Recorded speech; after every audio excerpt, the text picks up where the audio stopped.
Au crépuscule, Paul pénétra dans la vieille demeure de sa famille, récemment héritée après la mort inexpliquée de sa tante. Les couloirs humides et les lambeaux de papier peint défraîchis semblaient chuchoter d'étranges promesses. Dès son arrivée, il éprouva la désagréable impression d'être épié. Des craquements de plancher furtifs, un frôlement sur la rampe d'escalier, le léger murmure d'une voix étouffée, comme si quelqu'un se cachait dans l'ombre, n'attendant que l'instant propice pour se manifester. Les premières nuits, Paul mit ses sensations sur le compte de la fatigue et de la tension. Il venait de quitter son emploi, et l'atmosphère sombre de la maison n'aidait pas. Mais chaque aube apportait de nouveaux indices. Une porte restait ouverte qu'il était certain d'avoir fermée, un bibelot déplacé, une chaise renversée sans raison. Parfois, il apercevait, dans le miroir du couloir, l'ombre fuyante d'une silhouette derrière lui. Pourtant, lorsqu'il se retournait, il ne voyait rien.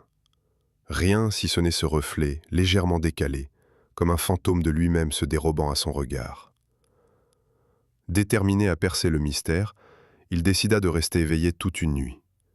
Il s'installa dans le salon, armé d'une lampe torche et d'un couteau de cuisine. Le silence devint oppressant. Soudain, un grincement sourd. Paul bondit, s'approcha de la porte menant à la cave.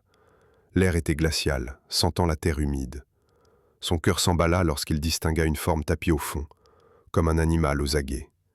Il hésita, fit un pas, puis entendit des mots à peine audibles. Sa propre voix lui murmurait quelque chose. Un rire étouffé glissa entre les murs.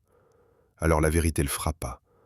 Ces phénomènes inexpliqués, ces indices semés dans la demeure n'étaient pas l'œuvre d'un esprit étranger.